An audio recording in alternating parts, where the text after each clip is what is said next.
జై శ్రీమన్నారాయణ. శుక్లాంబరధరం విష్ణుం శశివర్ణం చతుర్భుజం ప్రసన్నవదనం ధ్యాయేత్ సర్వవిఘ్నోపశాంతయే. యస్య ద్విరదవక్త్రాద్యాః పారిషద్యాః పరస్సతం విఘ్నం నిఘ్నంతి సతతం విశ్వక్సేనం తమాశ్రయే. జ్ఞానానందమయం దేవం నిర్మలస్ఫటికాకృతిం ఆధారం సర్వవిద్యానాం హయగ్రీవముపాస్మహే. వసుదేవసుతం దేవం కంసచాణూరమర్దనం దేవకీ పరమానందం కృష్ణం వందే జగద్గురుం. ఆపదామపహర్తారం దాతారం సర్వసంపదాం లోకాభిరామం శ్రీరామం భూయో భూయో నమామ్యహం.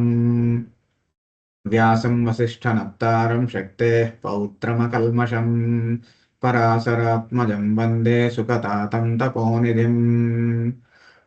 నారాయణ నమస్కృత్య నరం చైవ నరోత్తమం దేవీం సరస్వతీం వ్యాసం తతో జయముదీరయేత్. గోవిందాష్టకము అనేటువంటి స్తోత్రంలో ఉన్నటువంటి విశేషాలను తెలుసుకున్నటువంటి ప్రయత్నం చేద్దాం. గోవిందాష్టకాన్ని మనకు అందించినటువంటి మహానుభావులు శంకరాచార్యులు, శంకర భగవత్పాదులు. శంకర భగవత్పాదులు మనకు 150కి పైగా గ్రంథాలు అందించారు. దాంట్లో 70కి పైగా స్తోత్రాలు ఉన్నాయి. ఈ గోవర్ధనాష్టకము, గోవిందాష్టకము అనేటువంటిది దాంట్లో ఒకటి. గోవిందాష్టకము ఇది అష్టకము, అంటే దీంట్లో 8 శ్లోకాలు ఉంటాయి. నార్మల్గా ఏదైనా అష్టకము అని అన్నామంటే దాంట్లో 8 శ్లోకాలు ఉంటాయి.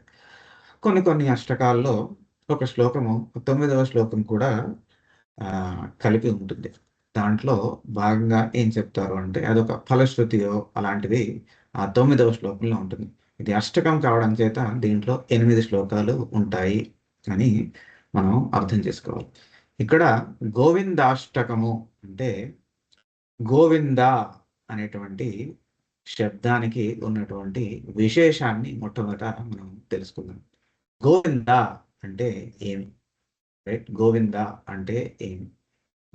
గోవింద అంటే ఏమి అనేటువంటిది మొట్టమొదటిగా మనము తెలుసుకునే ప్రయత్నం చేద్దాం. గోవింద అని మనము విడదీసి చూసినట్టయితే గో అనే శబ్దానికి మనకు పలు రకాలుగా అర్థం చెప్పారు మన పెద్దలు. గో అంటే ఒక అర్థము గోవు అని, ఇంకొక అర్థము ఇంద్రియాలు అని, ఇంకొక అర్థము వేదాలు అని. ఈ గోవింద అంటే గోరక్షణ అనేటువంటిది ఒక అర్థం. అంటే గోవుల్ని రక్షించినటువంటి వాడు పరమాత్మ. మనకి పరమాత్మ స్వీకరించినటువంటి అవతారాల్లో కృష్ణావతారం కనుక తీసుకున్నట్టయితే దాంట్లో పరమాత్మ ఈ గో సంరక్షణ అనేటువంటిది మనకి అక్కడ కనపడుతుంది. అందువల్ల పరమాత్మకి గోవింద అనేటువంటి నామం ఆపాదించబడుతుంది అన్నమాట. అంతేకాకుండా గో అంటే వేదములు అని అంటున్నాం. అయితే ఈ వేద సంరక్షణ బాధ్యత కూడా మనకు స్వామి మత్స్యావతారంలో తీసుకున్నట్టు మనకు కనబడుతుంది. గో అనగా ఇంద్రియాలు, అంటే మనకున్నటువంటి ఈ ఇంద్రియాలన్నీ కూడా పంచేంద్రియాలు అని అంటాం కదా. ఈ పంచేంద్రియాలు ఏవైతే ఉన్నాయో ఈ అన్ని ఇంద్రియాలకి కూడా అధిపతి అయినటువంటి వాడు. అందువల్ల పరమాత్మకి గోవింద అనేటువంటి నామము వస్తుందన్నమాట.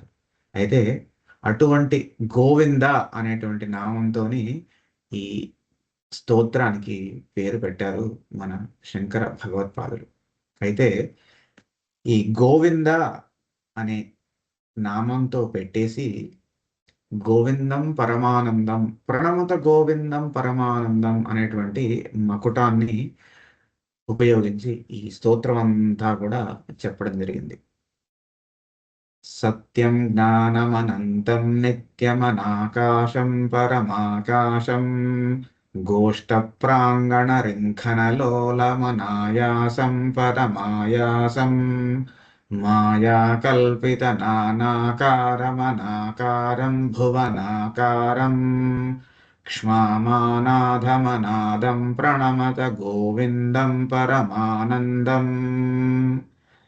సో, ఇక్కడొచ్చేది ప్రణమత గోవిందం పరమానందం అని ప్రతి శ్లోకం చివరిలో వస్తుంది. దాన్ని మనము మకుటము అని అంటుంటాం.